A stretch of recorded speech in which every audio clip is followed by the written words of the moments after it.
What if I told you a 26-year-old university dropout hacked a multi-million-dollar betting farm from a 2-bedroom apartment in Kenya and nobody noticed for 9 whole days?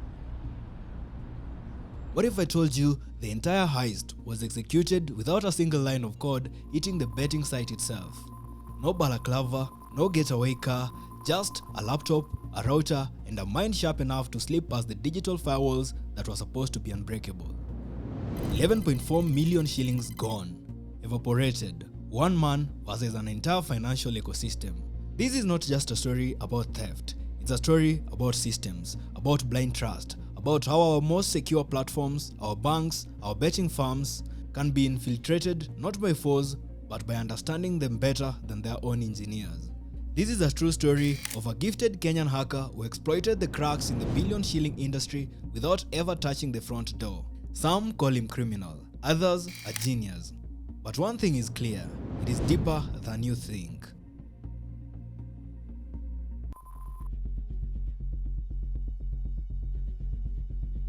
Before the heist, before the headlines, before the millions vanished, there was a small boy, just a computer, Seth Mwabe Betting. Born around 1999, he wasn't raised in wealth. He grew up in Kisii County. But what he lacked in resources, he made up for with obsession. He enrolled at Meru University in 2016, pursuing a degree in information technology. But by his second year, he was gone, dropped out, not due to failure, but frustration. He left academia, but never left learning. Online forums, YouTube, dark web sandboxes. This became the new classroom. But by 2017, Seth wasn't just a dropout. He was calling himself a cybersecurity engineer. He built a reputation in underground circles. He won a 50,000 shilling cybersecurity challenge hosted by a major Kenyan bank in 2019. He blogged about hijacking printers through default passwords. He founded a cybersecurity training group back in campus. At just 20 years, Seth was already talking like a paradox, a defender who understood the mind of an attacker, a student who dropped out yet lectured companies about vulnerabilities. But there was a problem. For all his knowledge, the Kenyan tech industry didn't seem to know what to do with him. No job offers, no bug bounty payouts, no headline contracts. And that is when something shifted, because when you are self-taught genius in a world that doesn't reward ethics, what's left to test your skills except the system itself?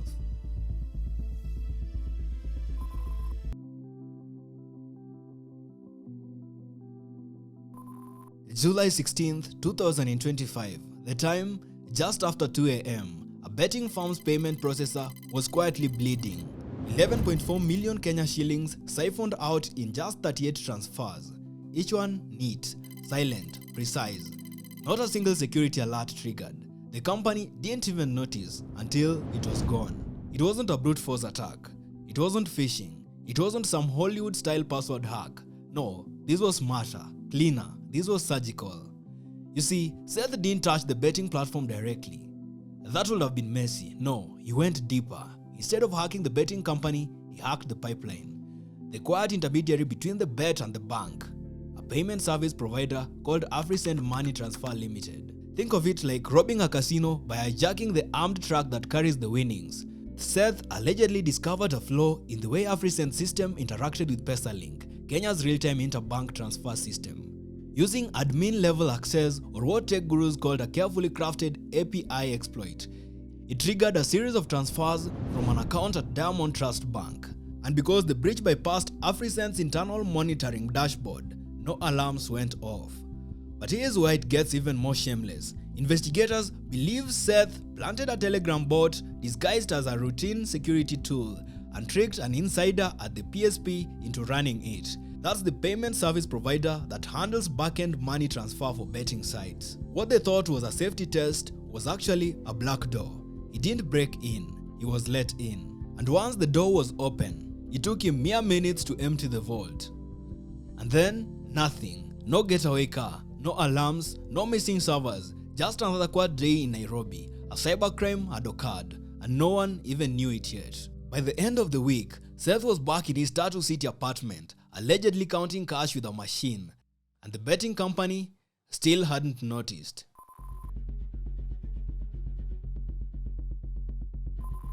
9 days after the heist, the silence broke. AfriSend Money Transfer Limited, the payment processor at the heart of the breach, sent a letter to the Directorate of Criminal Investigation.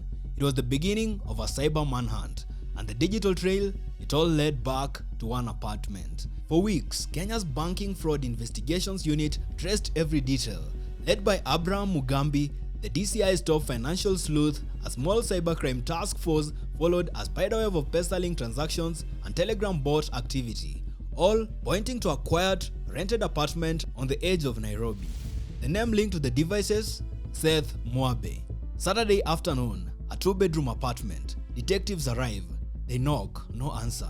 He refused to open the door. Here's what was found inside: 4 high-performance laptops, 2 custom servers, advanced routers and modems, multiple mobile phones, a Starlink satellite internet kit, a heavy safe, and a money counting machine. The apartment wasn't a home, it was a cyber war room, a fully equipped digital operations lab in the middle of an upscale Nairobi suburb. It wasn't just a heist, it was infrastructure, methodical, industrial. But when confronted, Seth didn't deny his role. He told investigators he wasn't stealing, he was just testing software. The 11.4 million shillings, a byproduct. He claimed an accident. A young man standing in a million-shilling cyber lab, saying it was all just a misunderstood experiment. This is what I do. But the DCI wasn't buying it. The evidence was overwhelming. The heist was now a headline. And for the first time, the nation was watching.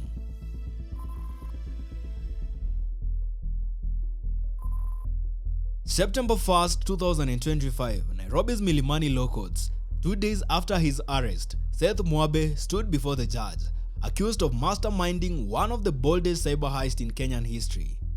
The charges were severe: unauthorized access to computer systems, fraud, theft, violations of Kenya's Computer Misuse and Cybercrime Act. If convicted of all the counts, Seth faced up to 20 years in prison.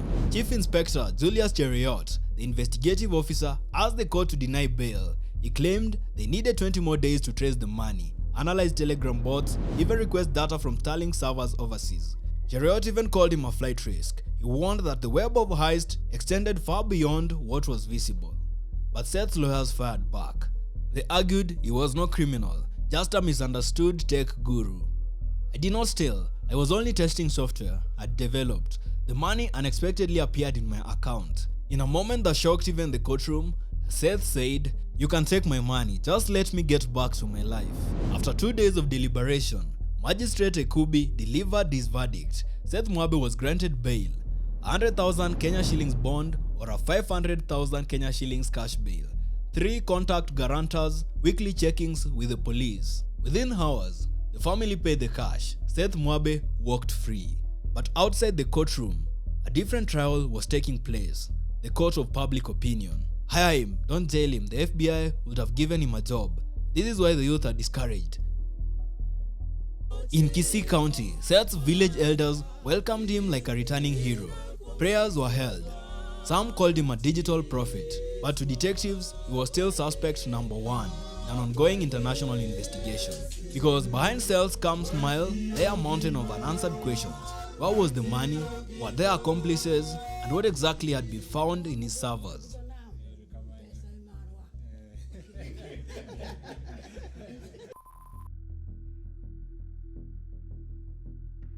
What do you do with a young man who builds a cyber lab in his apartment, slips through $1 million payment network, and then says he was just testing? What do you do when the villain might also be the warning? To some, Seth Mwabe is a criminal, a thief, a symbol of cybercrime in the digital age. To others, he's a genius failed by the very system he was trained to protect. He didn't scam the elderly. He didn't steal from people's phones. He exploited the system, the invisible plumbing behind Kenya's digital finance empire. Seth is not the only one. He may just be the first to get caught this publicly. This case is no longer just about the 11.4 million shillings. It's about Kenya's future. Our banks, our betting apps, our mobile money, all racing towards innovation. But is our security racing fast enough to keep up? As the nation invests in fintech and AI, the real question is, are we building digital castles on foundations of sand? Seth did not just use brute force. He used knowledge, curiosity, patience, And when he found a crack in the system, he didn't report it. He slipped through it and found money on the other side. Some say it was greed, others say it was desperation. And still, others call it genius misapplied. Because here is the real danger. If we ignore what Seth Mwabe exposed, not just in our networks, but in our society, then the next heist will be bigger, faster, and maybe unstoppable. We focus on Seth's face, but the real story is in the mirror. A digital generation growing up faster than the laws meant to govern them. A nation celebrating hustlers until the hustle cuts too deep. And a system from code to code, not yet ready for the kind of brilliance that breaks both laws and expectations. As for today, Seth Mwabe walks free on bail. The stolen millions still missing. The system still patching. But somewhere, someone is watching, learning, downloading logs, testing firewalls, and they're asking themselves one question. If he could do it, why not me?